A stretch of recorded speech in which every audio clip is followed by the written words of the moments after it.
Hello viewers, M story চ্যানেলের পক্ষ থেকে আমি অঙ্কিতা। আমাদের ভিডিওগুলোর নোটিফিকেশন সবার আগে পেতে হলে নিচে থাকা সাবস্ক্রাইব বাটনটি ক্লিক করে পাশে থাকা বেল আইকনটি প্রেস করে রাখুন।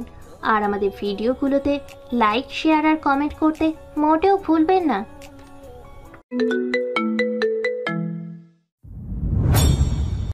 রানা তিশার দিকে একদৃষ্টিতে তাকিয়ে আছে। রানা তার চোখে পড়া পাওয়ারই চশমাটা একটু ঠিক করে সে আবার তিশার দিকে তাকালো। তিশা জিন্স প্যান্টের সাথে ব্লু টি শার্ট পরে আছে।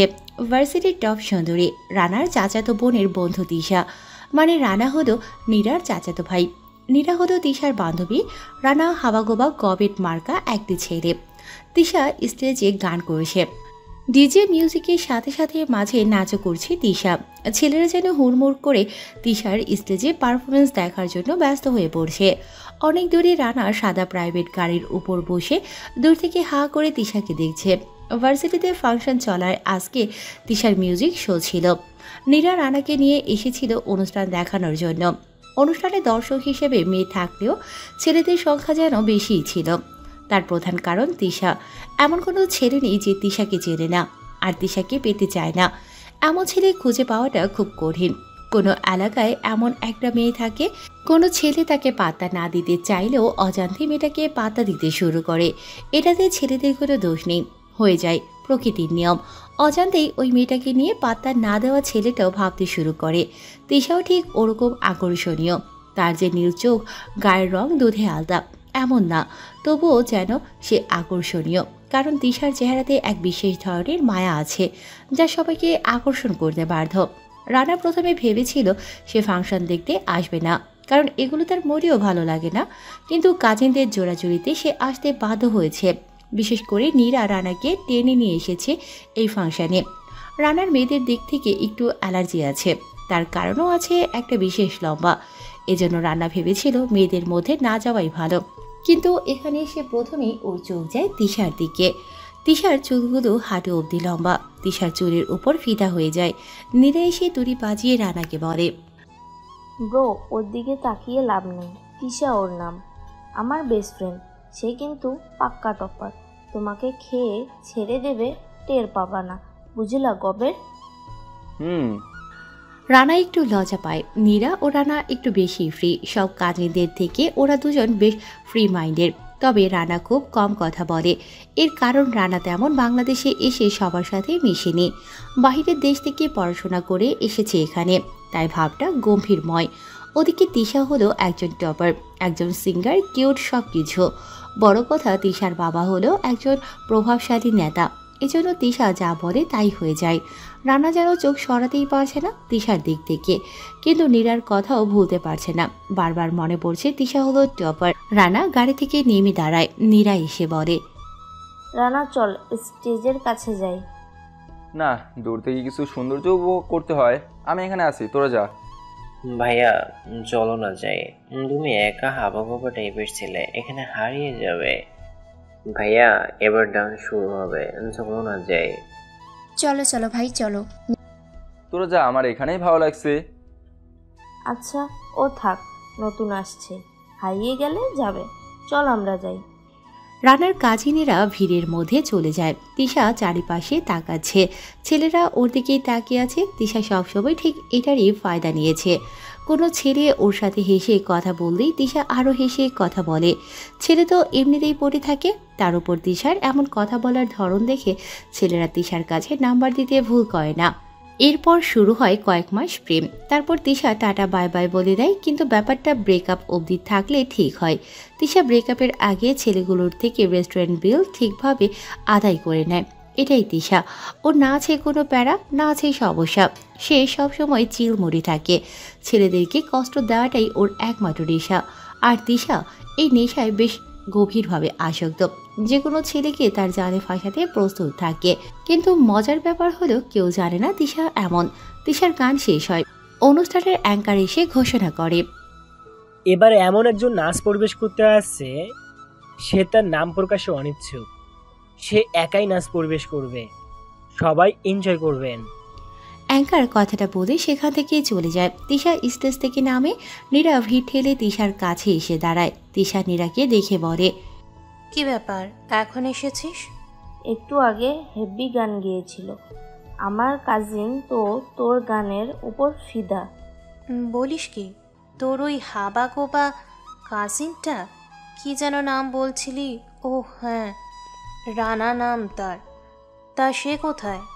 আমার কাজিন মোটেও হাবাগোবা না, তবে কথা কম বলে। তুই তো দেখিসনি? আছে ওদিকে।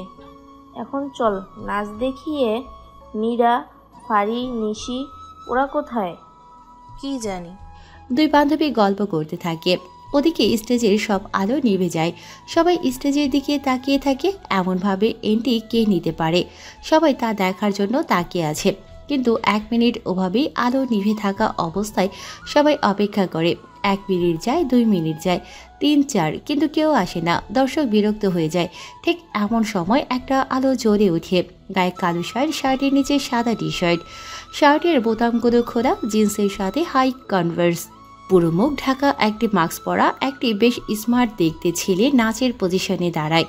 হঠাৎ মিউজিক বেজে ওঠে আর এই অপরিচিত ছেলেটা গানের সাথে বেশ চমৎকারভাবে নাচতে থাকে। সাথে এথলেটিসিজমের অনেক স্টেপও দেখায়। সবাই অবাক হয়ে তাকিয়ে ছেলেটার নাচ দেখতে থাকে। তিশা ছেলেটার নাচের দিকে তীক্ষ্ণ দৃষ্টিতে তাকিয়ে থাকে। একসময় নাচ শেষ হয়, আবারও আলো নিভে যায়। ঠিক 5 মিনিট পর স্টেজ আবার আগের মতো আলোকিত হয়ে যায়। কি ব্যাপার, কে ডান্স করলো জানিস তুই? না তো, এমন কোনো লোক তো আব্বু এখানে ডাকেনি। মানে এমন প্রফেশনাল ডান্সার তো এখানে ডাকা হয়নি। নাম প্রকাশেও তো অনিচ্ছুক ছেলেটা। তাহলে কে সে? থাক থাক, বাদ দে। চল আমার কাজিনের সাথে তোর পরিচয় করিয়ে দেই। ওকে চল। তিশাকে নিয়ে নীরা বাইরে আসে। রানাকে গাড়ির সামনে হেলা দিয়ে দাঁড়িয়ে থাকতে দেখে ওরা। একটা ছেলে বাইক নিয়ে তিশার সামনে এসে দাঁড়ালো। তিশা ছেলেটার দিকে তাকিয়ে একটু মুচকি হাসে। ছেলেটা তিশার কাছে এসে দাঁড়ালো। রানা ওদের দিকে তাকিয়ে আছে। তিশার কাছে এসে ছেলেটা বলে, আমি সুমন, বেশ কয়েকদিন ধরে তোমাকে দূর থেকে ফলো করি। এখনকার যুগে কোনো ছেলে কোনো মেয়ের পিছনে ফলো করে, তার কারণ নিশ্চয়ই ভেঙে চুরি বলা লাগবে না। অবশ্যই মেয়েটাকে ছেলেটা প্রেমিকা করতে চাই। তুমি কি আমার প্রেমিকা হবে? কোনো মেয়ে তখনই কোনো ছেলের প্রপোজালে রাজি হয় যখন মেয়েটা ছেলেটার ব্যাপারে জানে, একটু একটু ছেলেটাকে ভালোবাসে, তখন রাজি হয়। হুট করে অচেনা কেউ এসে প্রপোজ করলে কোনো মেয়ে কখনো রাজি হয় না। এটা নিশ্চয়ই জানেন আপনি। কোনো মেয়েকে প্রপোজ করার আগে তাকে ইমপ্রেস করতে হয়, তবেই না পটবে। তোমাকে ইমপ্রেস করার ক্ষমতা আমার আছে, কিন্তু সুযোগ তো তুমি দিবা। আমার ভালোবাসা যে কতটুকু এটা বোঝানোর জন্য মাধ্যম আর সুযোগ দুটোই তো চাই। আমার হোয়াটসঅ্যাপ নাম্বার নিন, দেখি কেমন ভালোবাসা আছে। কোনো মেয়েকে পটাতে হলে সত্যিকারভাবে ভালোবাসতে হয়। আর আমি কিন্তু এমন একটা মেয়ে যাকে ভালোবাসা সহজ না, আবার পটানোও সহজ না। আমি কোনো ছেলের সাথে মিশি না। আমাকে ভালোবাসতে হলে কখনো আমি যে ঠকাবো এটাও ভাববেন না।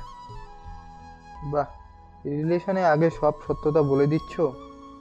এরকম মেয়েই তো আমি চাই। নাম্বারটা দাও। ওকে নিন। তিশা ছেলেটাকে নাম্বার দিল। ছেলেটা বাইকে বসে তিশার দিকে তাকিয়ে মুচকি হেসে চলে যায়। নীরা তিশার কাজগুলো রোজ দেখতে দেখতে বিরক্ত। পড়াশোনা ওদের প্রায় শেষ। সারাদিন এখানে সেখানে ঘোরাঘুরি। ছেলে দেখলে তিশার ফ্ল্যাট শুরু হয়। কত ছেলে যে ওর জন্য পাগলামি করেছে, কিন্তু বড়জোর 2 মাস কোনো ছেলের সাথে ওর রিলেশন রেখেছে। তারপর হোয়াটসঅ্যাপ নাম্বার চেঞ্জ করে কোনো প্রমাণও রাখে না তিশা। হাঁটতে হাঁটতে রানার কাছে আসে ওরা। চোখে চশমা পরা রানার দেখতে খ্যাত খ্যাত হলেও কিউট আছে। হাবাগোবা গোবেচারা রানার চেহারার দিকে তাকিয়ে থাকে তিশা। রানা চশমাটা একটু ঠিক করে। তিশার এমন তাকানো দেখে লজ্জা পেল। তিশা বলে, কিরে নীরা, তোর কাজিনকে দেখে মনে হচ্ছে জুনিয়র। কিসে পড়ে সে? হ্যাঁ, ও আমাদের 1 বছরের জুনিয়র, তবুও পড়াশোনা শেষ। মানে ও আর পড়াশোনা করবে না, বিজনেসে মন দিয়েছে। ছেলেটা অনেক ভদ্র কিন্তু। কতটুকু ভদ্র? তা মিস্টার, মুখে এমন ঘাম লেগে আছে কেন? মনে হচ্ছে জগিং করছিলে রাতে। তোমাকে তুমি বললাম, কারণ তুমি জুনিয়র। নীরা, ইনি কে? আমি কে মানে? ওই নীরা, তুই না বলেছিলি তোর কাজিনকে আমার কথা বলেছিস, তাহলে চিনতে পারছে না কেন? রানা, তুই না তিশার দিকে। এসব মেয়েদের দিকে তাকাই না। ওই ছেলে, আমাকে তুমি চেনো? চেনার প্রয়োজনও মনে করছি না। রানা কথাটা বলে সেখান থেকে কিছুটা দূরে সরে আসে। তিশা হা হয়ে রানার দিকে তাকিয়ে থাকে কিছু সময় ধরে। নীরা নিজেও অবাক হয়, কারণ রানা হা করে তিশাকেই দেখছিল, আর এখন তিশাকে সে চিনতেই পারছে না। তিশা রেগে নীরাকে বলে, ছেলেটার সব ডিটেলস আমাকে দে। রানার কেন? কি করবি?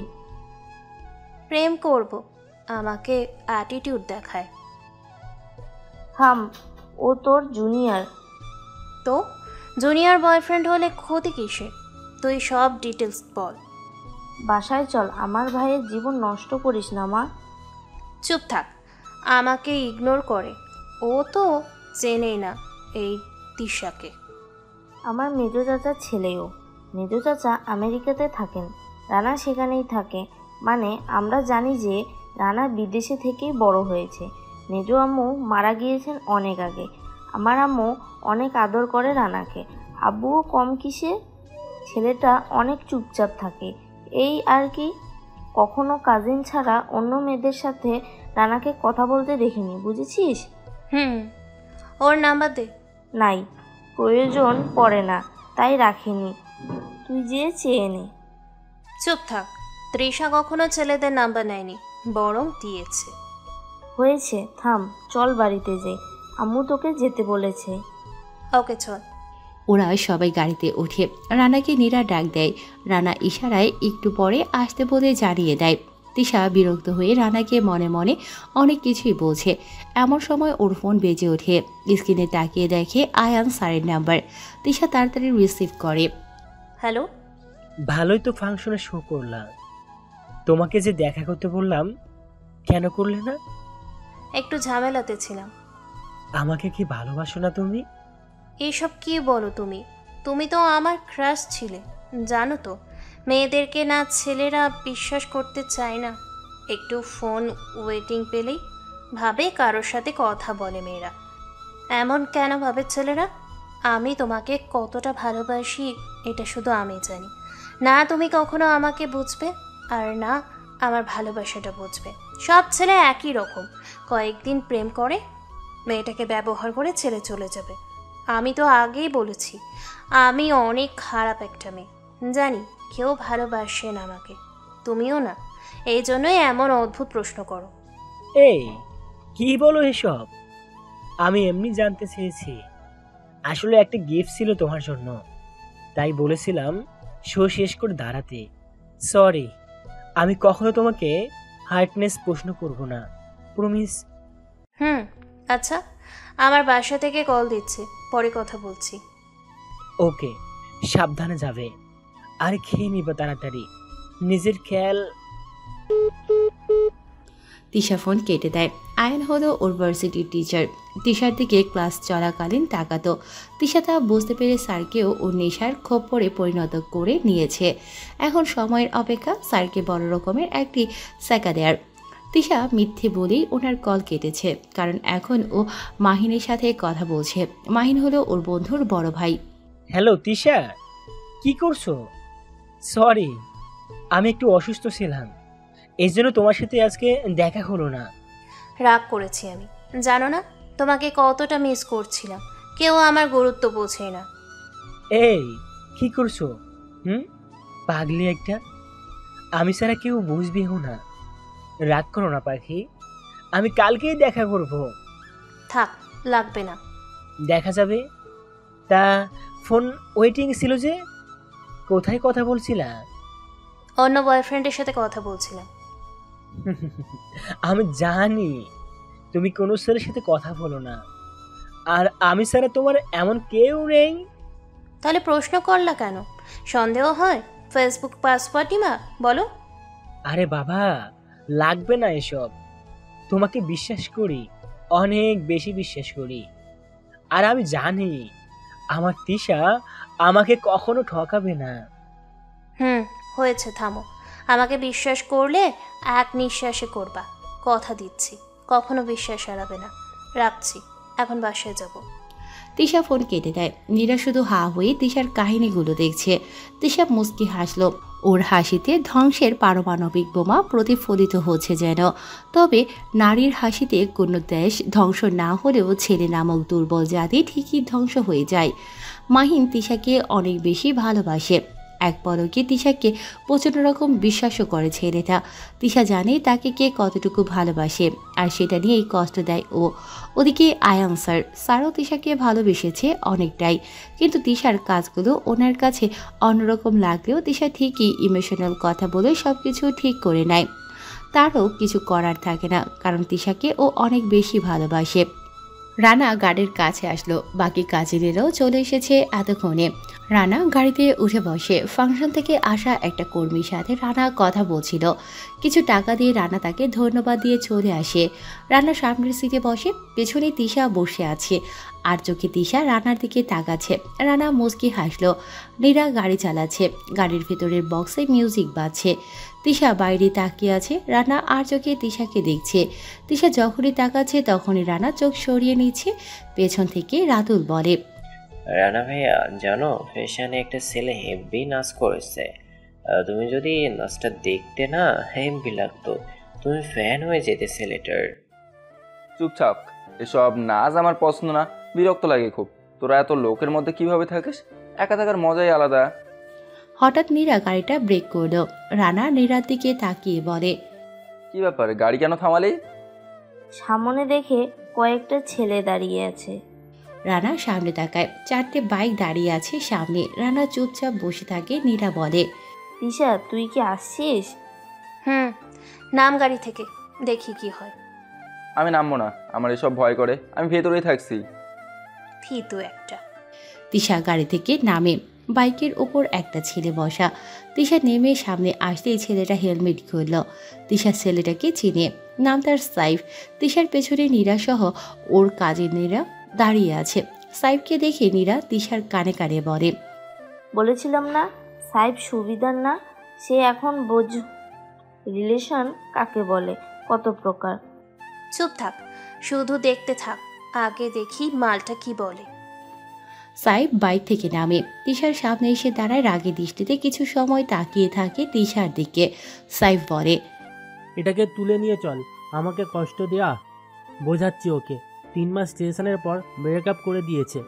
যদিও তুমি ব্রেকআপ করনি, নিজেই বাধ্য হয়েছি করতে, কারণ আমাদের ব্রেকআপ করার পিছনে তুমি ছিলে বড় কারণ। আজ তোর শোধ নেব। নীরা, বলেছিলাম না সাইফ এটাই করবে? আমি জানতাম, আমার বিশ্বাস ছিল আমার সাইফ কখনো আমাকে ছেড়ে যাবে না। তিশার কথা শুনে সাইফ সহ নীরা অবাক হয়ে তাকায়। কি হলো এটা? তিশা হঠাৎ পাল্টি খাওয়া মার্কা কথা কেন বলছে? সবার ভাবনাতে যেন এটাই ছিল। সাইফ ওকে প্রপোজ করেছিল 4 মাস আগে। প্রথমে তিশা না করে দেয়, যদিও সরাসরি না করেনি, কিন্তু গ্রহণও করেনি। সাইফ 1 মাস তিশার পেছনে পড়েছিল। তিশা যেখানেই যেত সাইফ পেছনে পেছনে ঘুরত। সাইফকে কতই না অপমান করেছে তিশা, কিন্তু তাতে কি? সাইফ তার পেছন ছাড়েনি। সাইফ হলো ছাত্রনেতা।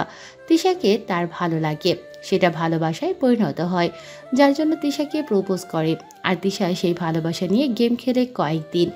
পেছনে ঘোরার 1 মাস পরেই তিশা গ্রহণ করে প্রপোজাল। 3 মাস যেতে না যেতেই ওদের ব্রেকআপ হয়। সাইফ উন্মাদের মতো তিশাকে খুঁজেছে, চেয়েছে, কিন্তু তিশা পাত্তাই দেয়নি।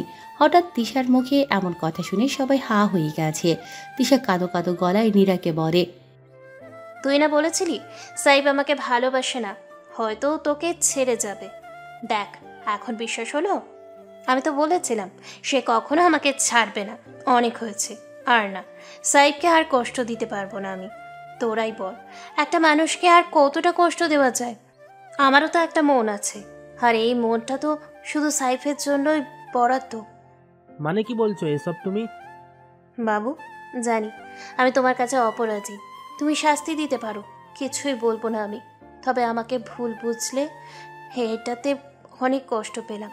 সবাই না একই রকম। ছেড়ে যাওয়ার যদি সময় হয় তখনই ছোট কারণ দেখিয়ে ঝগড়া করে চলে যায়। তুমিও আমার সাথে এটাই করেছিলে না? কিন্তু জানতে তো চাওনি কি হয়েছে, আমি কেমন আছি খোঁজ নিয়েছিলে? নীরা আস্তে আস্তে তিশাকে বলে। এই থাম থাম, সাইফ তো বারবার জিজ্ঞেস করছিল কি হয়েছে, কেন তুই এমন করছিস, খোঁজ নিচ্ছি তোর সব সময়। ও চুপ থাক, সবার সামনে সত্য কথা বলতে নেই, হারামি। আমি না কিছুই বুঝতে পারছি না, আর তুমি এমন কাঁদছো কেন? বলো কি হয়েছে? কি আর হবে, আসলে সবটা আজ বলি, এতদিন বলতে যেও পারিনি, আজকে সবটা আমার বলতেই হবে। চেষ্টা করেছি অনেকবার বলার, কিন্তু তুমি যে আমাকে ভুল বুঝবে, ভাববে আমি একটা টপার, কিন্তু আমি এমন না। তুমি বলো আমি এমন? কখনো আমার ফোন তুমি ঘন্টার পর ঘন্টা ওয়েটিং পেয়েছিলে? আরে ভাই, এত কথা কিসের? চল ওটাকে তুলে নিয়ে যাই। চুপ কর তোরা, আগে আমায় তিশার কথা শুনতে দে। আস্তে করে তিশা নীরাকে বলে। দেখ গেমটা এবার কত দূর আগায়। তুই পারিসও বটে। এই তিশা, বলো কি হয়েছে? তিশা কান্নার ভাব করে হাঁটুমুড়ি রাস্তার উপরে বসলো। রানা গাড়ির ভেতর থেকে দেখছে, কিন্তু সে কিছুই শুনতে পাচ্ছে না। পেছনে থাকা ছেলেগুলোর হাতে হক স্টিক দেখে সে একদমই গাড়ি থেকে নামছে না। কখনো সে মারামারি তো দূরে থাক, কারোর সাথে ঝগড়া অবধিও করেনি। একদম নরম আর গোবেচারা একটি ছেলে সে। ওদিকে তিশা কাঁদতে কাঁদতে বলে। নীরার সাথে বাজি করেছিলাম, নীরা বলতো সাইব তোকে অনেক ভালোবাসে, তাহলে একটা পরীক্ষা নে, ওকে ইগনোর কর, সে ব্রেকআপ করুক, এরপর যদি সে ফিরে আসে তাহলে বুঝবো তোকে অনেক ভালোবাসে। আমি চাইছিলাম না, কিন্তু একদিন তোমাকে একটা মেয়ের সাথে কথা বলতে দেখেছিলাম। জানো না কতটা কষ্ট হয়েছিল ওই দিন, তুমি হেসে কথা বলছিলে মেয়েটার সাথে। জানো না বাড়িতে এসে কতটা কেঁদেছি। সেই দিন না চাইতেও রাগে এই সিদ্ধান্তটা নিয়েছিলাম, তারপর থেকে তোমাকে ইগনোর করি। বিশ্বাস করো আমি তোমাকে কখনো ছাড়তে চাইনি, আর আজকে তুমি আমার সাথে যা করতে আসলে, সত্যি ভালোবাসার প্রতি বিশ্বাস উঠে গেল। সব ছেলেরা একরকম, নিজেদের দোষ কখনো দেখে না, সব সময় মেয়েদেরকে ব্যবহার করতে চায়। আমি সাইব তোমাকে অন্যরকম ভেবেছিলাম, আর তুমি কি না আমাকে তুলে নিয়ে যেতে এসেছো। বাহ, ভালোই করেছো। বান্ধবীরা বলতো তুমি খারাপ, আমি বকা দিতাম, বিশ্বাসই করতাম না যে তুমি এমন। অথচ আজ ভালোবাসা বলতে কিচ্ছু নেই, সব ছেলে টপার। আর আমি একজনকে চাইতাম যে কিনা আমার বিশ্বাস ভালোবাসা নিয়ে এমন বিহেভ করলো। কাঁদতে কাঁদতে কথাগুলো বলল। নীরা হাবার মতো শুধু তিশার অভিনয়টা দেখছে। কখনো নীরার সাথে তিশার বিহেভদের নিয়ে কথা হয়নি, অথচ তিশা পাকা টপারদের মতো কত সুন্দর করে পরিস্থিতি সামলে নিল। আহা, তিশা কখনো সাইফকে মেয়েদের সাথে কথা বলতে দেখেনি, সব কিছু ও বানিয়ে বলেছে। ওদিকে সাইফের চোখে পানি, সে কাঁদতে থাকে। তিশা বসা থেকে উঠে দাঁড়ায়, তিশা কান্না থামিয়ে বলে। আমি জানি অপরাধ করেছি, আচ্ছা শাস্তি হিসেবে আমাকে তুলে নিয়ে যাবা, তাই তো? নীরা তোরা যা, আমি ওদের সাথে চলে যাই, হয়তো এটাই তোর সাথে শেষ দেখা। ভালো থাকিস নীরা। আরে তিশা শোনো, আমি সরি, আমি আসলে পাগল হয়ে গিয়েছিলাম। সরি, আমাকে ভুল বোঝো না। আমি তোমাকে তুলে নিয়ে যেতে চাইছিলাম না, কিন্তু বন্ধুরা বলল শাস্তি দিতে হবে তোমাকে। প্লিজ তিশা, আমাকে ভুল বুঝো না, ছেড়ে যেও না।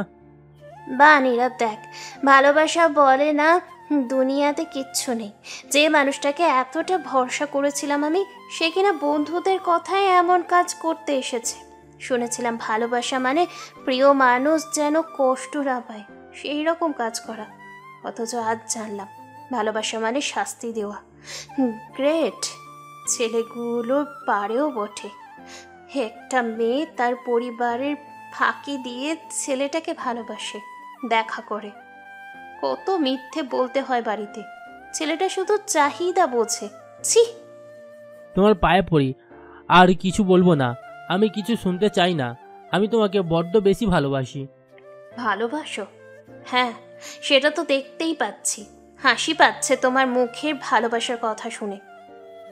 আমাকে তুমি ভুল বুঝছো, আমার ভালোবাসা দেখো একটু, প্রমিস কখনো খারাপ ভাবতে দেব না তোমাকে। প্লিজ তিশা, চলে যেও না। চলেরা, এরকম ছেলেকে চেনা হয়ে গেছে।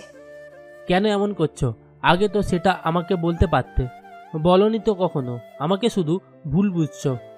শোনো, মেয়েরা কখনো মুখ ফুটে কিছু বলে না, বুঝে নিতে হয়। ভালো থেকো।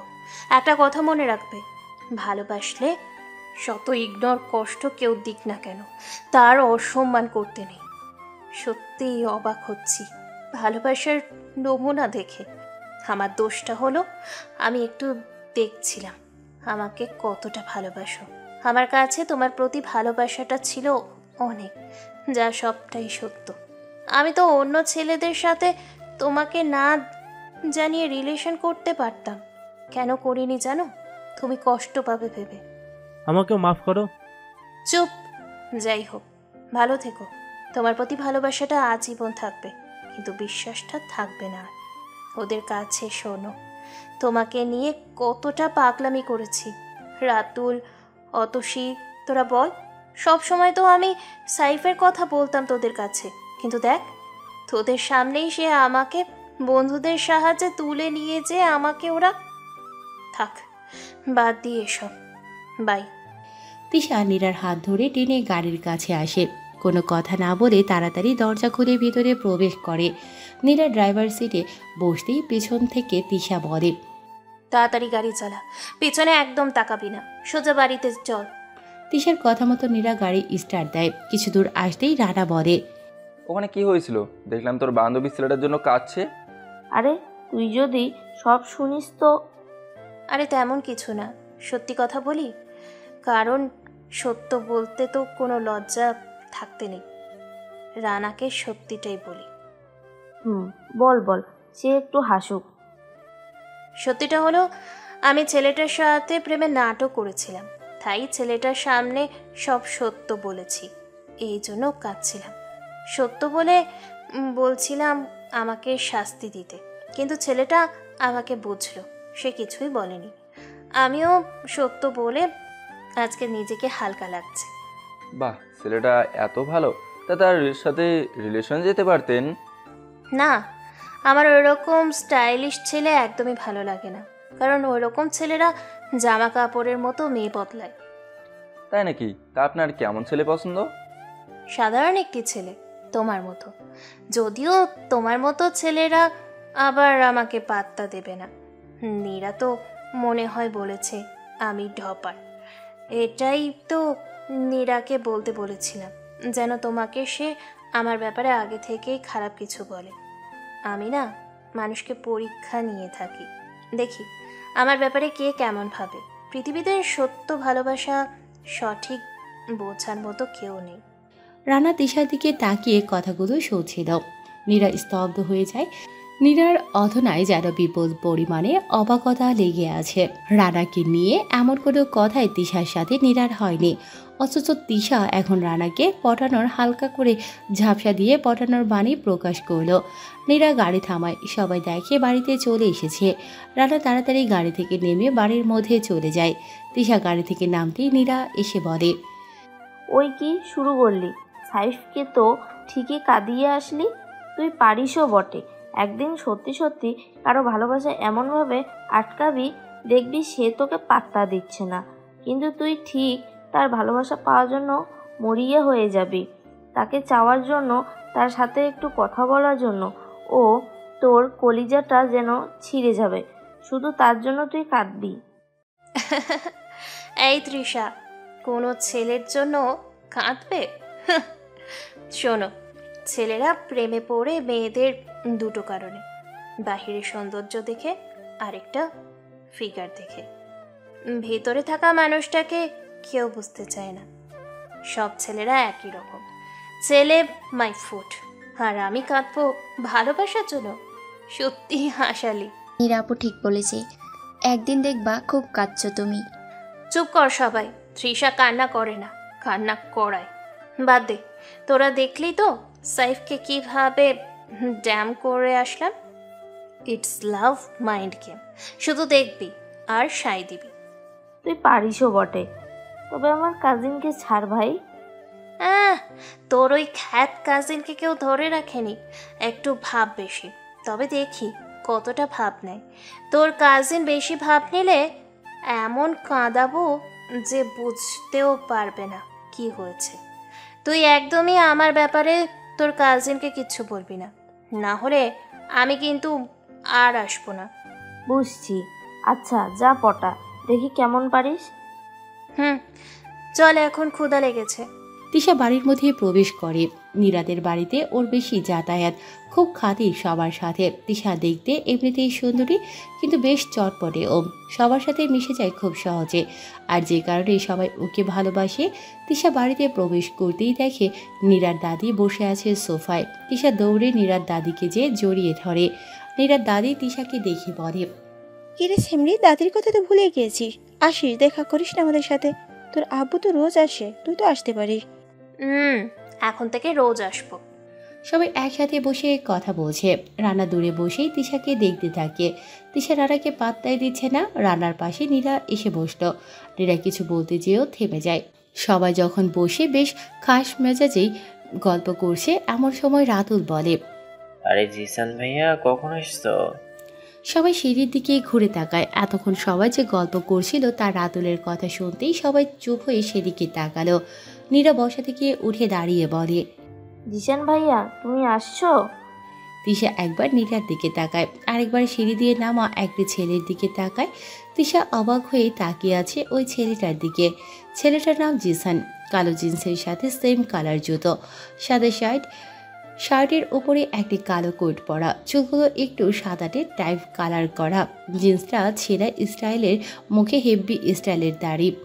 এক কথায় কিউটের ডিব্বা জিসান নামের ছেলেটা। তিশা হা হয়ে কিছু সময় জিসানের দিকে তাকিয়ে থাকে। ছেলেটাকে সে চেনে না, প্রথমবার তাকে দেখছে। জিসান এসে কোনো দিক না তাকিয়ে খাবার টেবিলে যেয়ে বসলো। তিশা নীরার দিকে তাকায়। নীরাকে তিশা ইশারায় নিজের কাছে ডাকলো। জিসান সবার দিকে একবার তাকিয়ে বলে, খাবারের সময় হয়ে গেছে, সবাই আসো, খাওয়া শুরু করি। চলো চলো ভাইয়া, তুমি কেমন আছো? কখন আসলে? আমরা জানলামই না। সবাইকে সারপ্রাইজ দিতে ভালোবাসি, তাই কাউকে না জানিয়ে ঠিক এখন 3 ঘন্টা 25 মিনিট 37 সেকেন্ড আগে এসেছি। দেখেছিস না, শরীর থেকে এখনো পোশাকটাই খুলেনি, তাদেরকে সারপ্রাইজ দিব বলে। ভাইয়া আমাদের জন্য কি এনেছো? সবাই পরে দেখবি, এখন খেতে আয়। দাদি আসো তাড়াতাড়ি, বড় মা কই? তোমরা বড় আব্বুদের নিয়ে আসো। জিসান আসাতে সবাই চুপ হয়ে গেছে, কিন্তু ওর কথা যে সবাই শুনে চলে এটা ভেবেই তিশা কিছুটা অবাক হলো, কারণ জিসান ঢাকতে সবাই আসা শুরু করে।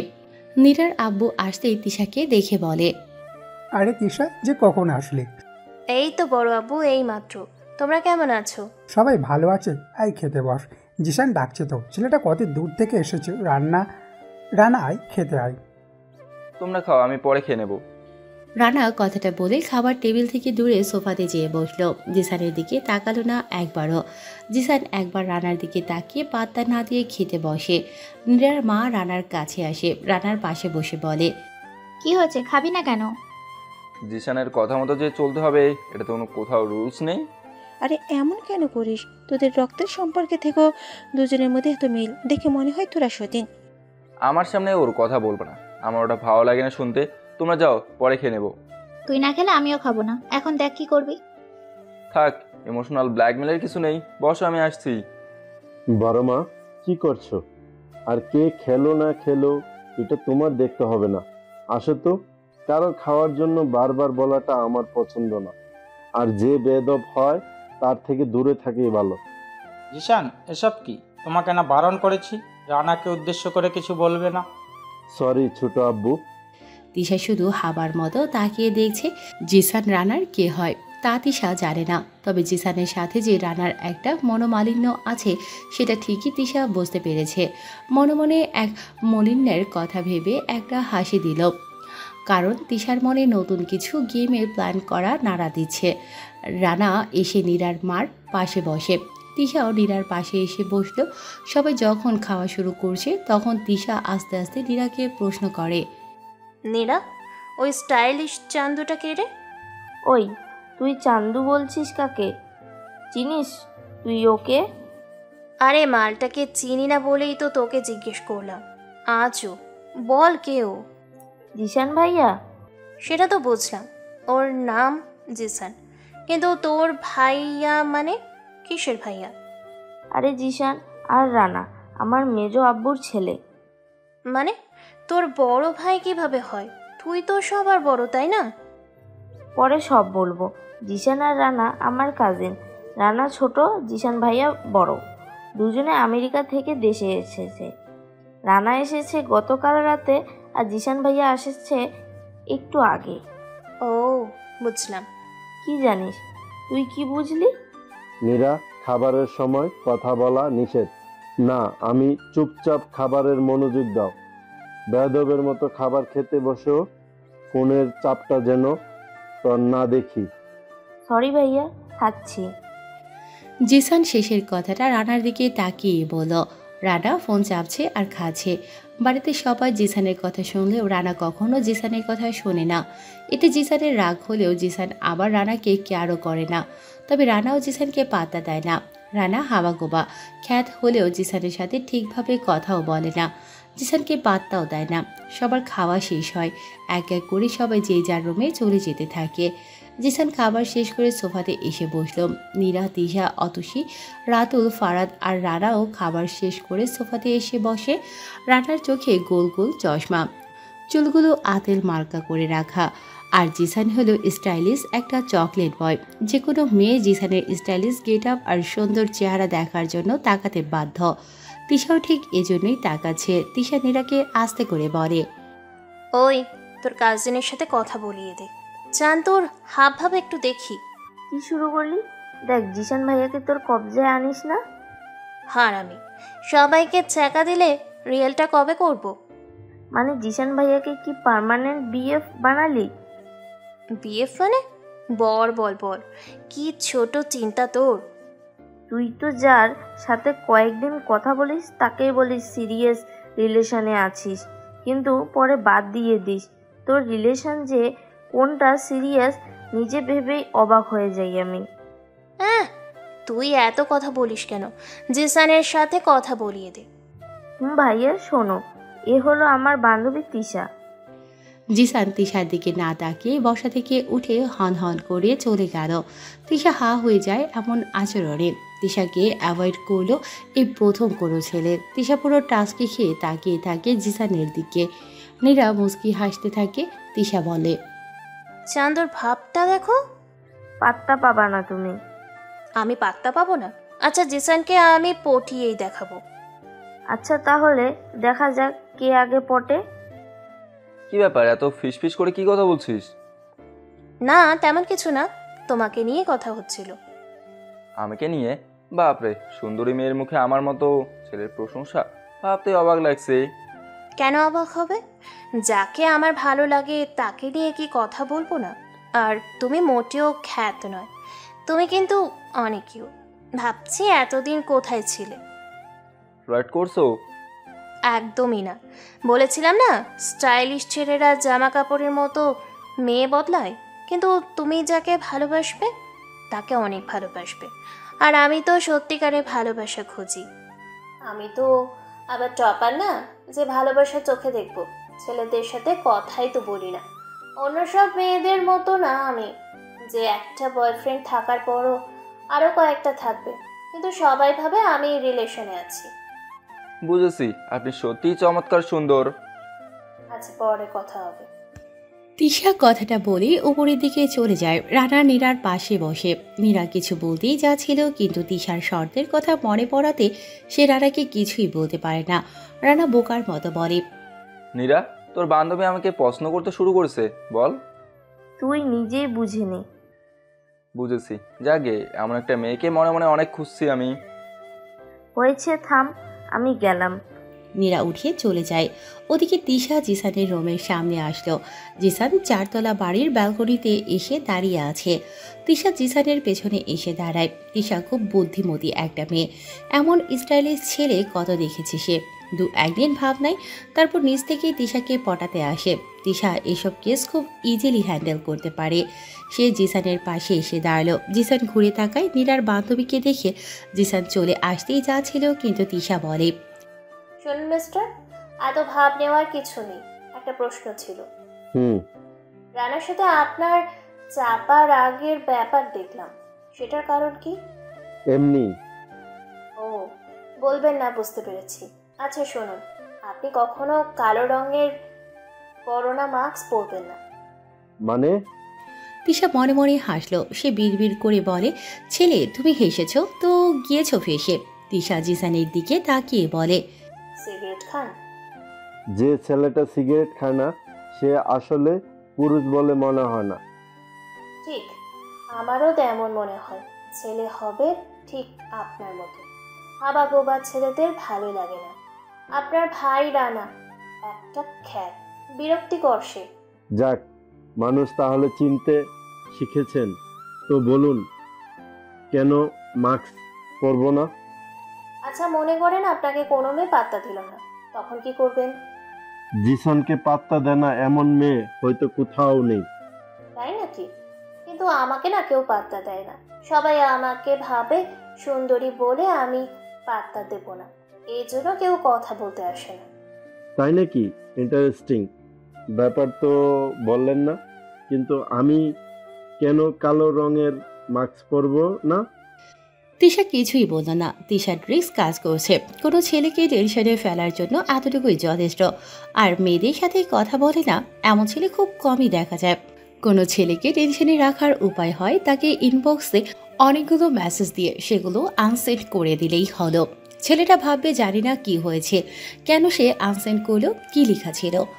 আরেকটা হলো ছেলেকে ভাবাদুর কিছু বলে তা এড়িয়ে যাওয়া। যেমন ছেলেটাকে যদি বলা হয় তোমার সাথে আবার গুরুত্বপূর্ণ কথা আছে, কিন্তু থাক এখন বলবো না, পরে বলবো, তবে কথাটা তোমার জন্য খুব গুরুত্বপূর্ণ, এমন বলার পর যদি কথাটা না বলা হয় তাহলে ওই ছেলে অনেক কিছুই ভাবা শুরু করবে। যেমন ছেলেটা ভাবতে থাকবে কি বলতে চেয়েছিল মেয়েটা, আমাকে কি ভালোবাসি বলবে, সে কি বলবে কোনো মেয়ে পছন্দ করে নাকি অন্য কিছু, কি হতে পারে। মানে যতক্ষণ না অবধি ছেলেটা কথার কারণ জানতে পারবে ততক্ষণ অবধি ছেলেটা মেয়েটাকে একটু বেশিই পাত্তা দেবে। আর এই ট্রিক্সটাই তিশা বারবার কাজে লাগায়, যা জিসানের ক্ষেত্রেও প্রয়োগ করেছে। কিন্তু জিসান অন্য সব ছেলেদের থেকে বুদ্ধিমান বেশি। তিশার কথাগুলো শুনে মজা পেলেও জিসান এসবে পাত্তা দিচ্ছে না, কারণ তিশা টপার হলেও জিসানও একজন টপার। কি হলো, চুপ কেন বলুন? আচ্ছা পরে কথা হবে, আসি। কিন্তু সেটাই তো বললেন না। তিশা জিসানের থেকে কিছুটা দূরে চলে আসে, তারপর একটু দাঁড়িয়ে মুস্কি হেসে বলে, কালো মাস্ক পরলে আপনার চোখ দুটো বেশি সুন্দর লাগবে। তখন ওই চোখের দিকে তাকিয়ে থাকলে আমার যে সব কিছু উলটপালট হয়ে যাবে। চোখ দুটোর মায়াতে আটকে যাবে, আর আমি মায়াতে আটকাতে চাই না। কেউ ভালোবাসতে পারে না। তিশা শেষের কথাটা ইচ্ছে করেই ইমোশনালি বলে চলে যায়। জিসান অবাক হয়ে গেল, কারণ অনেক মেয়ে তার সৌন্দর্যের প্রশংসা করলেও এভাবে তিশার মতো করে কেউ করেনি। তিশা চলে যায়। দূরেই রানা দাঁড়িয়েছিল। তিশা সেখান থেকে চলে যেতে রানা এক পা দুপা করে জিসানের দিকে এগিয়ে আসে। জিসান তিশার কথাগুলো ভেবে মুস্কি হাসতে থাকে। রানা এসে পাশে দাঁড়ায়, জিসানকে বলে, ভালোভাবে তোকে বলছি তিশা থেকে দূরে থাকবি। আমি একবার ভালোভাবে যা বলি তা পরের বার বলার আর সময় সেটাতে আর ভদ্রতা থাকে না। লুজার তো বলাতে কিছু আসে যায় না। ছোট থেকে আমার পছন্দের জিনিসগুলো তুই ইচ্ছে করেই কেড়ে নিয়েছিস। আমি কেড়ে নিতে ভালোবাসি, তবে সব কিছু না। যার যেটা বেশি পছন্দ তার থেকে ঠিক সেটাই কেড়ে নিই। দেখ, তিশার থেকে তোকে দূরে থাকতে বলছি। তুই তো জানিস আমি রাগি না, তবে একবার রেগে গেলে কি হতে পারে সেটা কারোর ধারণাতেও নেই। পারলে তুই নিজেই তোর তিশাকে আমার থেকে আলাদা কর। লোজার প্রেমে পড়েছে, যা পাক খ্যাত লোজার। জিসান কথাটা বলে সেখান থেকে চলে যায়। রানা নিজের হাত মুষ্টি বদ্ধ করে গ্রিলে কয়েকবার আস্তে করে কিল দেয়। চোখ থেকে চশমাটা খুলে কয়েকবার নাড়াতে থাকে, বিড়বিড় করে বলে, আমি লুজার নই, তোরা কেউ আমাকে চিনিস না। সময় হলেই বুঝতে পারবি কে লুজার আর কে উইনার। শালা হারামি। তিশা নিজের রুমে আসলো। নীরাদের বাড়িটা ওর দ্বিতীয় বাড়ি বলা যায়। নীরার আব্বু আর তিশার আব্বু খুব কাছের বন্ধু, যে জন্য নীরা আর তিশা ছোট থেকেই একসাথে বড় হয়েছে। তিশার ছোট থেকেই নীরাদের বাড়ি পছন্দ, তাই মাসের অনেকটাই দিন তিশা এখানে এসে থাকে। নিজের রুমে এসে বাড়িতে কথা বলে রিল্যাক্স মোড়ে বিছানায় শুয়ে পড়ে।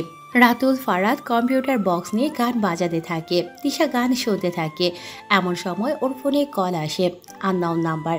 তিশা কখনো কোনো ছেলের নাম্বার সেভ করে না, কারণ কারোর সাথে রেস্টুরেন্টে খেতে গেলে ছেলেটা তিশার ফোন চেক করে, নাম্বার মেসেজ সব চেক করে। তিশা আগে থেকে নাম্বারগুলো তখন ব্লক লিস্টে রেখে দেয়, মেসেজগুলো সব ডিলিট করে। এরপর যে ছেলের সাথে মিট করতে যাবে ওই ছেলের ছবি আগে থেকেই ফোনে হোম স্ক্রিনে সেভ করে রাখবে, যেন ছেলেটা দেখেই ভাবে তিশা কতটা ভালোবাসে ছেলেটাকে। কিন্তু ছেলেগুলো তো জানে না তিশা একজন মাস্টার মাইন্ড টপার।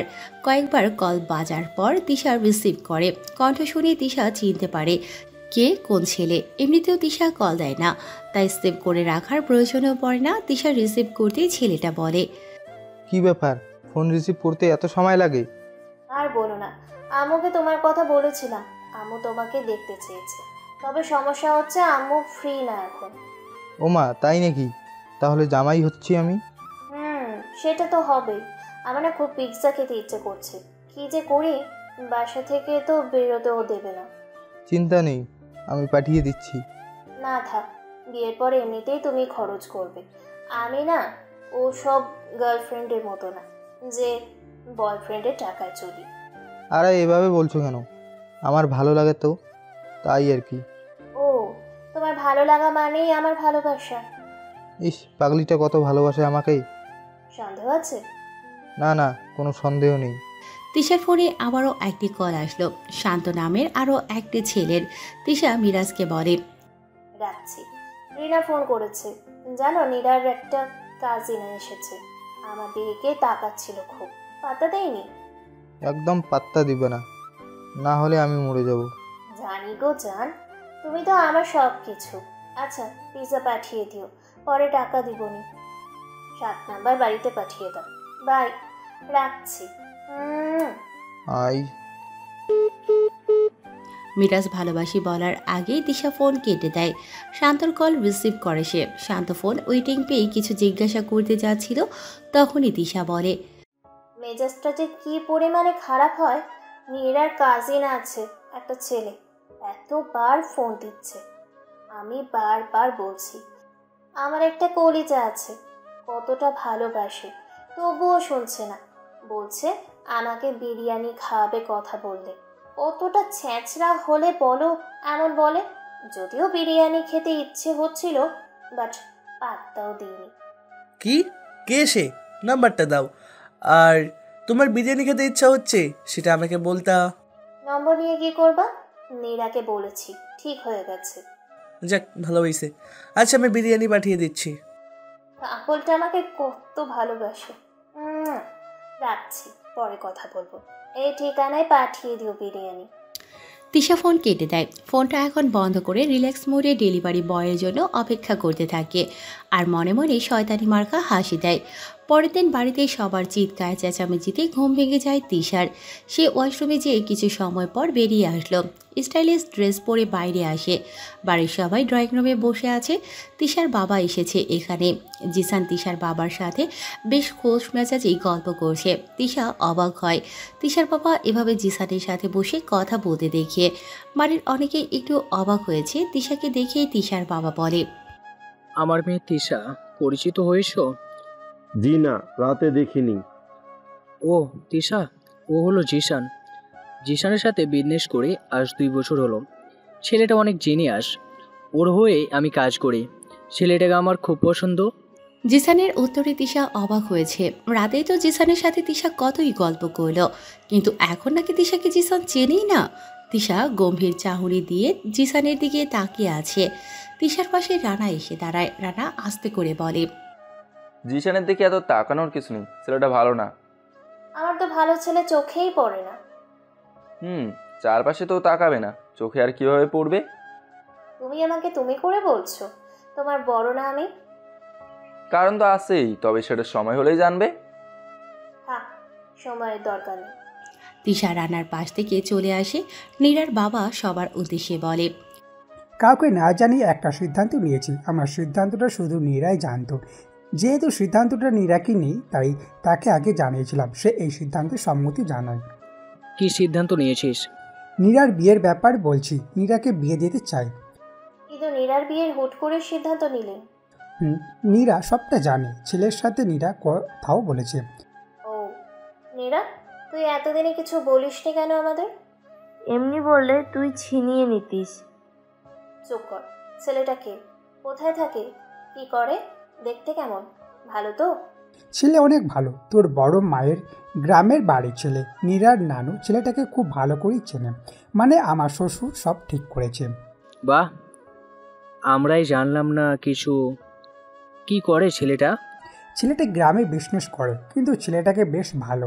আমি বহু আগে থেকে খোঁজ নিয়েছি, ছেলেটার কোনো খারাপ রিপোর্ট নেই, তাই রাজি হয়েছিলাম। নীরাকে ছেলেটার নাম্বারও দিয়েছিলাম, সে কথাও বলেছে। নীরাও জানিয়েছে ছেলেটা ভালো, ওর জন্য পারফেক্ট। নীরার পছন্দ হলেই কি হবে নাকি? আমার ছেলেকে দেখবো না নাকি? বিয়েটা হবে নীরার। বিয়ে করে আমরা কেউ ছেলেটার সাথে থাকবো না, থাকবে নীরা। তাই নীরা যদি তার জীবনের সাথে জড়িয়ে কাউকে পারফেক্ট মনে হয়, তাহলে সেটাতে সম্মতি দিতে তো কোনো ক্ষতি নেই। আর যদি সবার এটাতে খারাপ লাগা থাকে, তাহলে নীরার নানুদের বাসায় সবাই চলো, সেখানে যেয়ে আমরাও ছেলেটাকে সামনে থেকে দেখি, আমরাও খোঁজ নেই।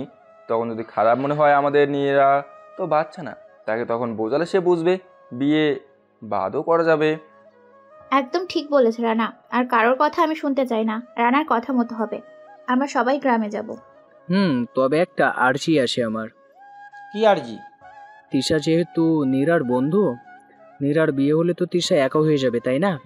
তাই আমিও চাচ্ছি তিশাকে নীরার সাথে একই দিনে বিয়ে দিব। কিন্তু এত তাড়াতাড়ি তিশার জন্য ছেলে কোথায় পাবো?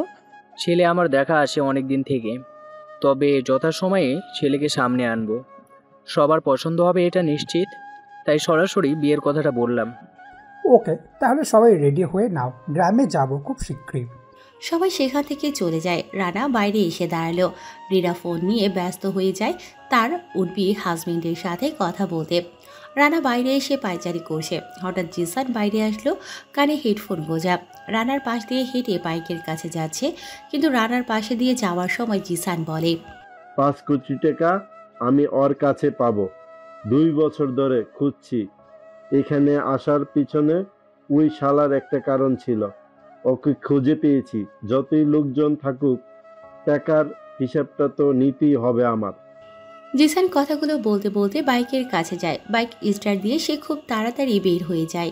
রানা জিসানের চলে যাওয়ার দিকে তাকিয়ে আছে। রানা পকেট থেকে ফোন বের করতেই যাচ্ছিল, তখনই ও কাঁধে কারো হাতের স্পর্শ অনুভব করে। রানা পেছনে ঘুরে তাকায়। তিশা দাঁড়িয়ে আছে। তিশাকে দেখে বলে, তুমি এখানে কোথাও যাবে নাকি? কেন? কোথাও ঘুরতে নিয়ে যাবে নাকি আমাকে? আমি তো কিছুই চিনি না, তুমি যদি নিয়ে যাও তাহলে যেতে পারি। না, যাব না, মন ভালো নেই। কেন, কি হয়েছে? আমি বিয়ে করব না। আমার ইচ্ছে যাকে আমি ভালোবাসবো তাকেই বিয়ে করব। আচ্ছা রানা, আমার কি দোষ একটু বলবে তুমি? আমাকে কেন কেউ মন থেকে ভালোবাসে না? সবাই কেন আমার সৌন্দর্যের জন্য পাগল? আমাকে কেউ বুঝতেও চায় না। কাউকে বোঝার সুযোগ দাও, তাহলেই তো সে বুঝবে। সুযোগ দিই, কিন্তু সবার দৃষ্টি আমার মন বোঝার সুযোগ খোঁজে না, খোঁজে অন্য কিছু। কোনো ছেলে আমায় ভালোবাসে না। ভালোবাসতে সুযোগ দাও, যাকে এটা বাদ দাও। আচ্ছা, তুমি কি খুব বেশি খাও? কেউ না তো, কেন? তাহলে দেখলাম কালকে বিরিয়ানি, পিৎজা ডেলিভারি বয় এসেছিল, তুমি সেগুলো নিয়ে কি করছো? আর বলো না, দুটো ছেলে ভালোবাসা দেখায়। মজা করে বলেছিলাম পিৎজা আর বিরিয়ানি পাঠিয়ে দিতে, ভেবেছিলাম দেবে না, কিন্তু সত্যি পাঠিয়ে দিয়েছে। আর যদি টপারও দাম, তাহলে একসাথে অনেকগুলো প্রেম করতাম। শোনো রানা, আমাকে সবাই টপার কেন বলে জানো?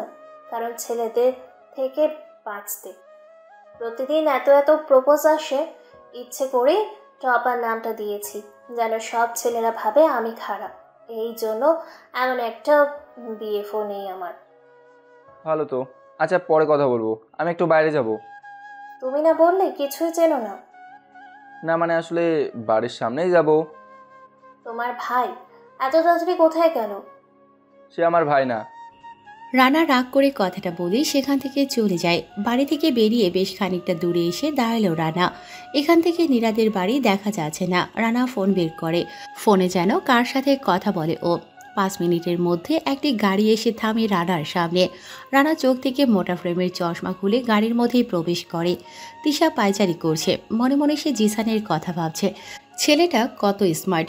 এমন ছেলেকে কে না চায় জীবনসঙ্গী করতে। আমি কেন বাদ যাব? কিন্তু আব্বু হঠাৎ করে কোন ছেলের সাথে যে বিয়ে ঠিক করলো, আমি বিয়ে করব না। আমি জিসানকে চাই। ছেলেটার প্রতি এখন ভালো লাগাটা অনেক। গ্রামে যেয়ে সেটা ভালোবাসাতে পরিণত আমাকেই করতে হবে। আর রানা লুজার একটা। ছেলেটার সাথে মজা করতে ভালোই লাগে, কিন্তু ও কি বলে গেল জিসান ওর ভাই না। মানে নীরা এসে তিশার পাশে দাঁড়ালো। উঠানে একটি গাছের নিচে দোলনা টাঙানো। নীরা তিশাকে সেখানে নিয়ে যেয়ে বসালো। তিশা জিসানের কথায় ভেবে চলেছে।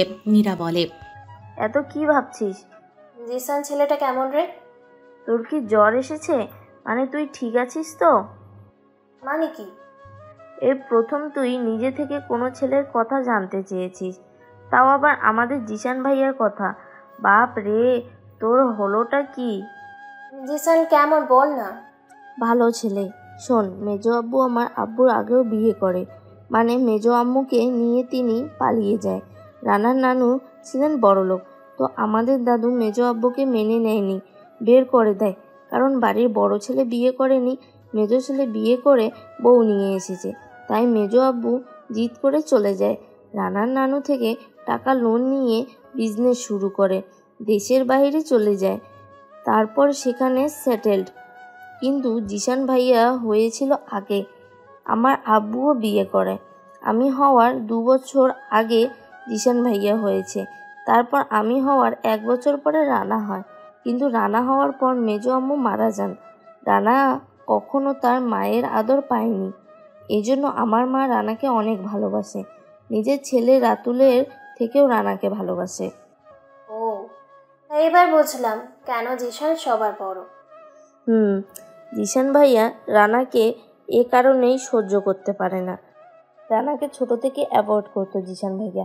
আস্তে আস্তে দুজনের মধ্যে সাপে ঈগলের সম্পর্ক হয়ে যায়। এখন কেউ কাউকে সহ্য করতে পারে না। তো হঠাৎ জিসানকে নিয়ে পড়লি কেন? ছেলেটাকে ভালো লাগছে রে, তাকে আমার চাই। তাহলে রানা? জাস্ট ফ্লাড, ঠিক সময় বুঝিয়ে বলবো। গো বেচারা, খ্যাত ছেলে নিয়ে আমি ভাববো। হ্যাঁ চুপ। রানাকে বুঝিয়ে বলিস, না হলে তো সে তোকে সত্যি ভালোবেসে ফেলে সমস্যা আছে। আচ্ছা বাদ দে, তোর জন্য পিৎজা আছে, খাবি চল। দুজনে বসা থেকে উঠতে যাচ্ছিল, এমন সময় তিশার ফোন বেজে ওঠে।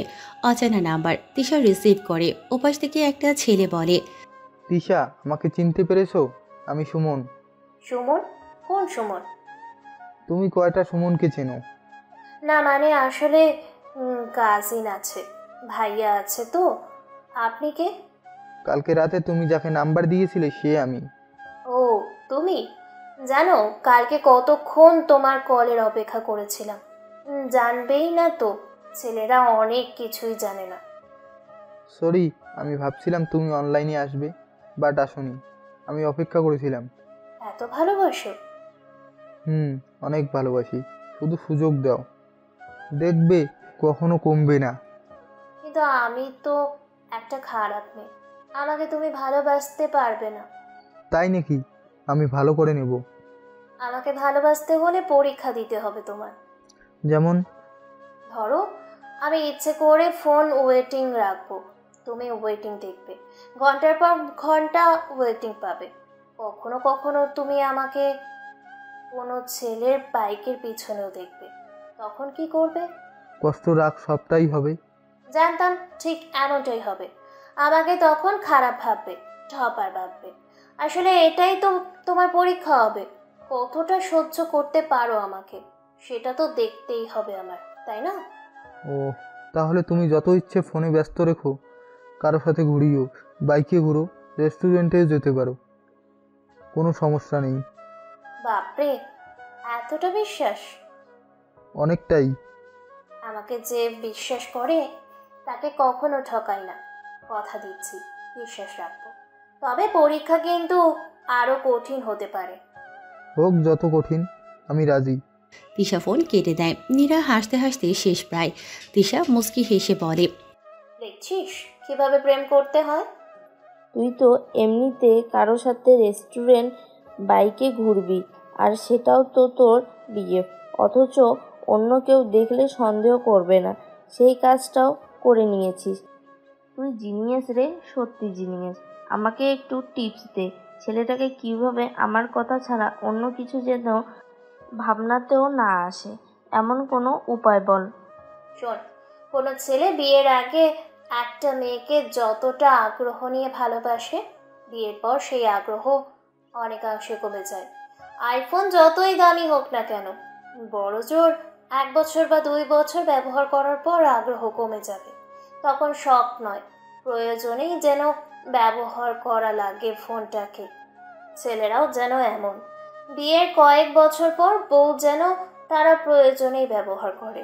তুই যাকে বিশ্বাস করবি সে তোকে ঠকাবে, কিন্তু তুই এমন কিছু করবি যেন সে তোকে বিশ্বাস করতে বাধ্য হয়। আবার খারাপ কিছু করলে সন্দেহ করবে না, মানে তুই তাকে আকৃষ্ট করবি, সে যেন তোকে আকৃষ্ট না করে। হেয়ার স্টাইল প্রতিদিন চেঞ্জ করবি, সাজুগুজু করার চেষ্টা করবি, এমন এমন কাজ করবি যেন প্রতিদিন সে তোর প্রেমে পড়তে বাধ্য হয়। একঘেয়েমি রেডি কর, ভালো লাগবে বল? বুঝলাম। আচ্ছা চল ভিতরে যাই। নীরা আর তিশা সেখান থেকে চলে আসে। দুজনে কালকের 2 হাদারাম ছেলে থেকে পিৎজা আর বিরিয়ানি হাতিয়ে নেওয়ার স্বাদ গ্রহণ করবে। জিসান শহর ছেড়ে বেশ কিছুটা বাহিরের কোনো এক বড় বাজারে এসে দাঁড়ালো। সে একটি চায়ের দোকানের সামনে বাইকটি রেখে আশেপাশে তাকালো। জিসান একজন বড় লেভেলের বিজনেসম্যান, তবে সে বিজনেস করলেও অন্য কেউ সে ব্যাপারে জানেই না। সিম্পলভাবে জিসান থাকতে চাইলে সে সিকিউরিটি বা গার্ড রাখতে পারে, কিন্তু এমনটা করে না। জিসান বিজনেস প্রসারের জন্য বাংলাদেশি একটা ছেলে নাম হাসিব, তাকে 5 থেকে 10 কোটি টাকা দিয়েছিল। বিজনেস থেকে যতটা আর্ন হওয়ার কথা তার থেকে বেশি হয়েছিল, কিন্তু হাসিব 2 বা 3 কোটি টাকা ফেরত দিয়ে বাকিটা নিজেই হাতিয়ে নেয়। তারপর জিসানের সাথে যোগাযোগ রাখে না। জিসান চাইলে টাকার ব্যাপারটা ভুলতে পারত, মানে এমন টাকা সে প্রতিদিন বিজনেসের কাজে উড়িয়ে দেয়। তবে জিসান টাকার জন্য ঝামেলা করে না।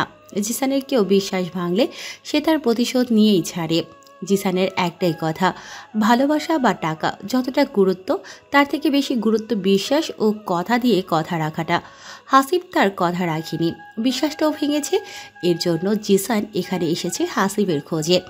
জিসান চায়ের দোকানের সামনে দাঁড়িয়ে সিগারেট চাইলেও একটা, ঠোঁটের সাথে চেপে রেখে রাবারের দড়িতে টাঙানো গ্যাস লাইট হাতে টেনে নিয়ে সিগারেটে আগুন ধরায়। 2টো টান দিয়ে ধোঁয়াগুলো উপরের দিকে ছুড়ে দিতে থাকে।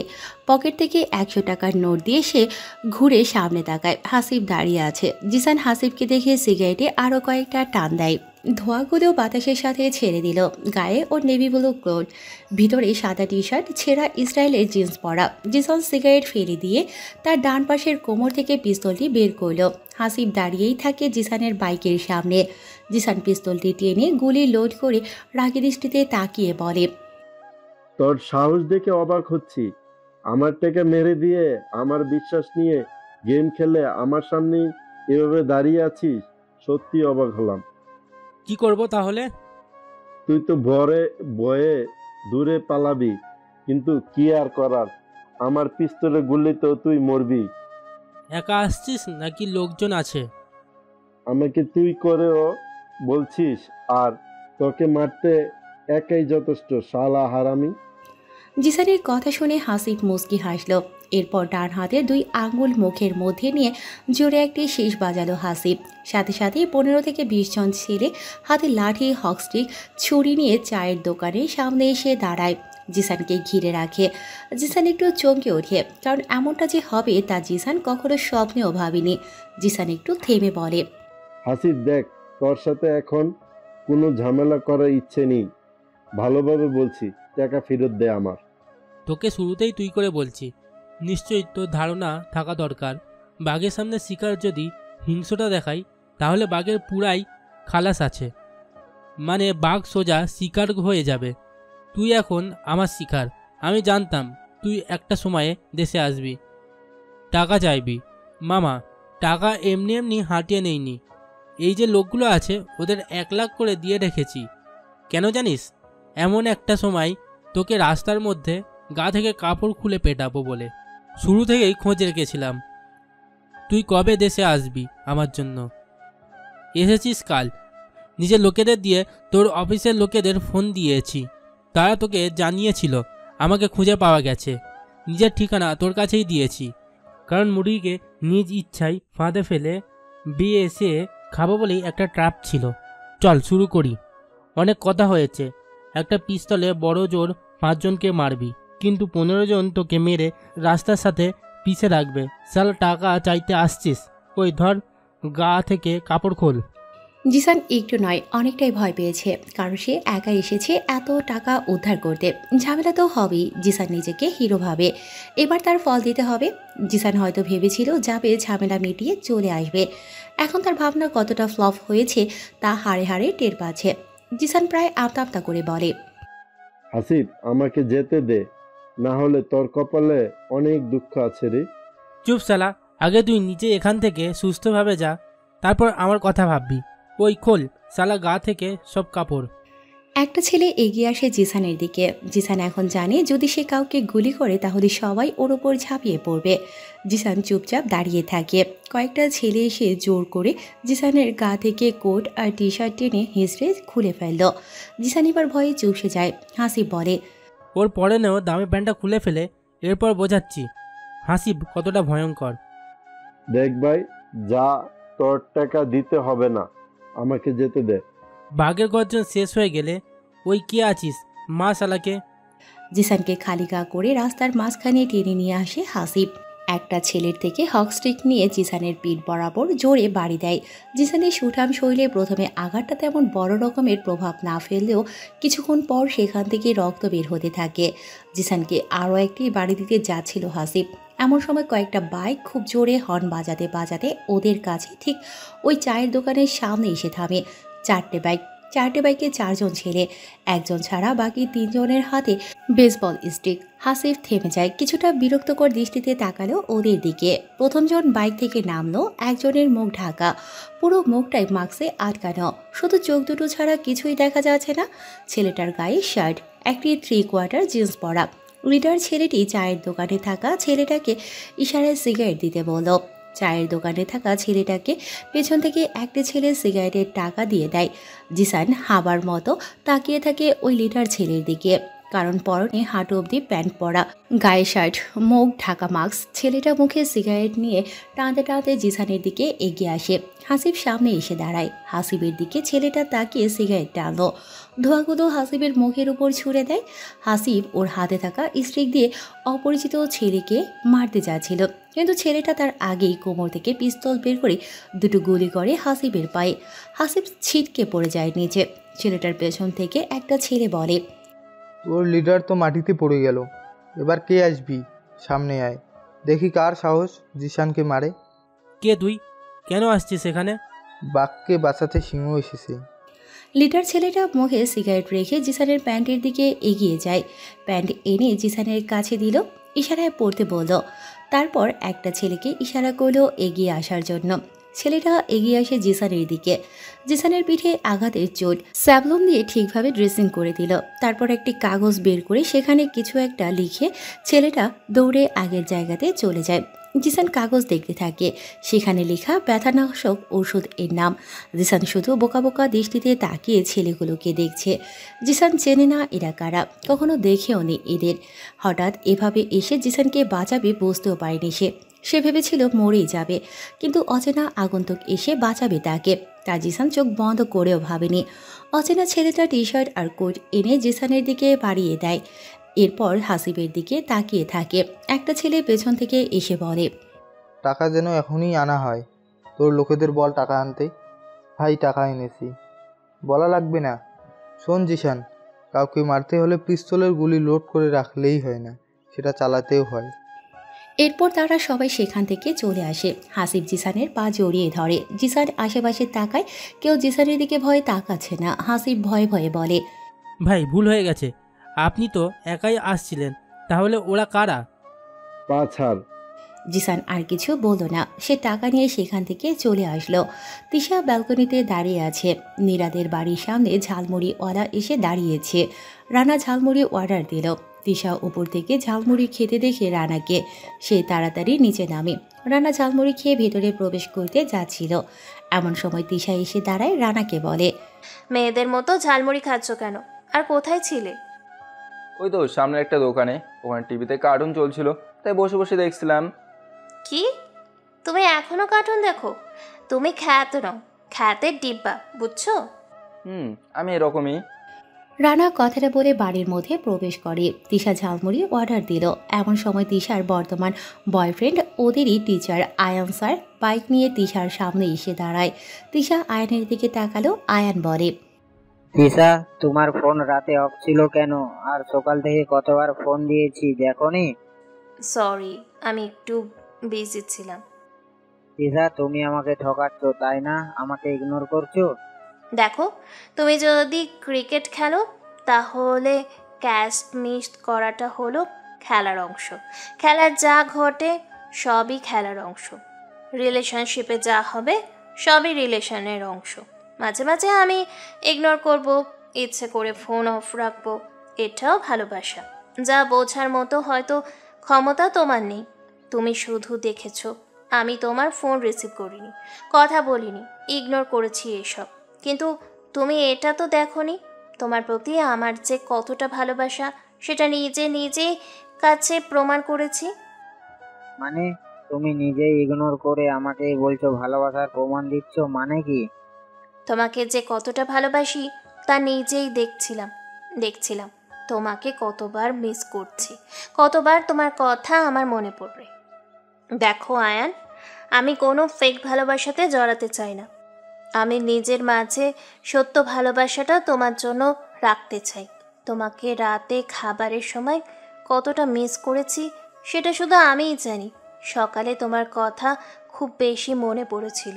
তো এতক্ষণ যে ইগনোরটা করেছি এটা থেকে প্রমাণ হয় আমি তোমাকে সব সময় মিস করি। তোমাকে হারাতে পারবো না আমি। এত ভালোবাসো আমাকে? সরি তিশা, শুধু শুধু তোমাকে সন্দেহ করি।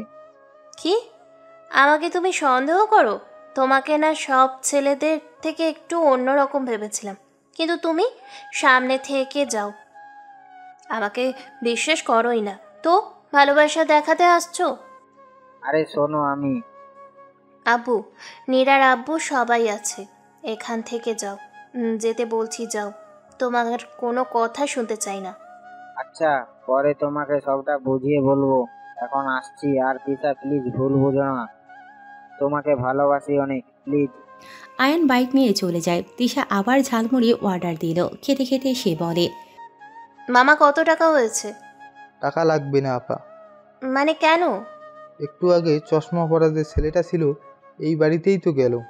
তিনি 500 টাকার নোট দিয়ে কইছিল আপনি আসবেন, টাকা ফেরত দিতে হবে না, মানে বিল আগেই উনি দিয়ে গেছে। লোকটা হনহন করে চলে যায়। তিশা বোকার মতো তাকিয়ে থাকে লোকটার দিকে।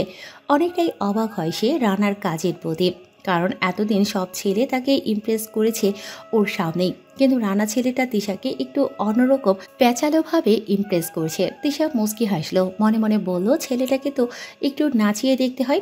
ধর, নাচাবো মানে কি, যে গবেট সে আবার নাচবে। তিশা ভেতরে চলে যায়। মেয়েটা প্রায় সব ছেলের সাথে রিলেশন করতে ওস্তাদ, কিন্তু যতবার যাদের সাথে ব্রেকআপ করে তিশা কোনো পাবলিক তাকে দোষারোপ করতে পারবে না। তিশা ট্রিক্স খাটিয়ে ব্রেকআপ করে, যেমনটা আয়ান স্যারের আর গত রাতে সাইফের বেলাতে হয়েছে। তিশা সব ছেলের একটা না একটা দোষ খুঁজে রাখবে। ঠিক যখন ব্রেকআপ করার দরকার হবে সেই দোষটাকে সামনে এনে পরিস্থিতি এমন করে সাজাবে যেন ছেলেটা তিশাকে দু কথায় শোনাতে পারে। আর তিশা এটারই ফায়দা নিয়ে সবার সাথে এমন করে চলেছে। তিশা বাড়ির মধ্যে আসলো। রানা, নীরা, রাতুল, ফারাদ আর অতসী বসে উঠানে আটা দিচ্ছে। তিশা যেয়ে সেখানে বসে। রাতুল তিশাকে দেখিয়ে প্রশ্ন করে, আচ্ছা তিশা আপু, ভালোবাসতে কি লাগে? মন লাগে। একটা সঠিক মনের অভাবে আমি তো আজও সিঙ্গেল রে। মিঙ্গেল হয়ে যাও, এমনিতেও তোমাকে কেউ পাত্তা দেবে না। কি বললা তুমি? পাত্তা দেবে না? কেন দেবে?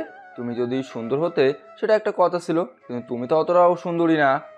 ওই কি বলো এসব? তিশা কথাটা বলে রানার কান টেনে ধরল। রানাও বসা থেকে উঠে দাঁড়ালো। তিশার গালে ঝালমুড়ির কাগজ মুছে দিল রানা। তিশা আরও রেগে যায়, রানার গাল টেনে ধরে। রানা তিশার হাতে চিমটি দেয়। তিশা কাচুমাচু স্বরে বলে, ওই গবেট, আমার হাত ছাড়ো। মাথা মোটা, আমার গাল ছাড়ো। কি আমি মাথা মোটা? তুমি একটা হারামি। আর তুমি একটা হারামো। হারামো কি? হারামের মেয়ে ভার্সন, ভুটকি একটা। ভুটকি? দেখো রানা, ভালো হবে না বলছি। দেখো দিশা, ভালো হবে অনেক বলছি। থামো তোমরা, কি শুরু করলে? তোরা ওই মুলো মার্কা চেহারার আপুকে চুপ করতে বল। নীরা, দেখছিস তোর বেগুন মার্কার ছোট ভাই আমাকে কি বলছে? মনটা চাইতেছে ব্যাটাকে লাঠি দিয়ে ফেলে দিই। নীরা, তোর গোল আলু মার্কা বান্ধবীকে বল চুপ থাকতে। মনটা চাইতে সে বেডে হাত দিয়ে ধাক্কা দিয়ে ফেলে দেই, ফড়িং একটা। আমি ফড়িং? তুমি তাহলে উই পোকা। তুমি শুয়ো পোকা। ওহ, তোরা থামবি? ওই তোরা কি বাচ্চা হয়ে গিয়েছিস? মারামারি ঝগড়া সব শুরু করে দিলি? ও আপু, থামলি কেন? আমার মারামারি দেখতে হেভি লাগে। চুপ কর, যা এখান থেকে। মীরা ঝাড়ি দিয়ে ওঠে। তিশা রাগি চোখে রানার দিকে তাকায়। রানা জিভ বের করে ভেঙচি কাটে। তিশা আরও কিছু বলতেই যাচ্ছিল, কিন্তু বাইকের শব্দ শুনতে পেল সবাই। তাকিয়ে দেখে জিসান এসেছে। জিসানের পিঠে টাকা ভর্তি একটি কালো ব্যাগ, যা একটু আগে হাসিবের থেকে নিয়ে এসেছে। এতক্ষণ ও হসপিটালে ডক্টরের কাছে ছিল। ডক্টরকে আগন্তুকের লোকের দেয়া প্রেসক্রিপশনটা দেখায়। ডক্টর ড্রেসিং আর ওষুধের নাম দেখে জিসানকে জানায় ঠিক হয়ে যাবে সব। আঘাতের কন্ডিশন অনুযায়ী ওষুধ কতটা কখন খেতে হবে সব লেখা আছে। ডক্টর তো দেখিয়েছেন, তাহলে এখানে আসার কি দরকার ছিল? বাসায় যান, রেস্ট নিন। জিসান হাসপাতাল থেকে বেরিয়ে ওষুধ নেয়। সারা রাস্তা ও শুধু কয়েক ঘন্টা আগে ঘটা ঘটনাগুলো মনে করতে থাকে। বিড়বিড় করে সে বলতে থাকে, কে ছিল ও? আমাকে হঠাৎ এভাবে এসে বাঁচালো? কোনো কথা বলতো না, সব কিছু করলো ওই আগন্তুকের লোকেরা। তাহলে কে ওই ছেলেটা? আমাকে কি চেনে, নাকি আমাকে ফলো করেছিল? এত টাকার কেস, সে তো টাকাগুলো নিয়ে যেতে পারতো, কিন্তু না, টাকাগুলো আমার হাতেই তো দিয়ে গেছে। তাহলে কে হবে? জিসান বাইক থেকে নামে। রাতুল ফোন চাপছিল বলে ভুল হবে। গতকালকে তিশা ও ওই মুখোশ পরা ছেলেটার শো দেখছিল, কারণ রাতুল সেগুলো ভিডিও করেছে। জিসান বাইক থেকে নেমে রাতুলকে ডাকে। রাতুল দৌড়ে জিসানের কাছে আসলো। জি ভাইয়া, বলো।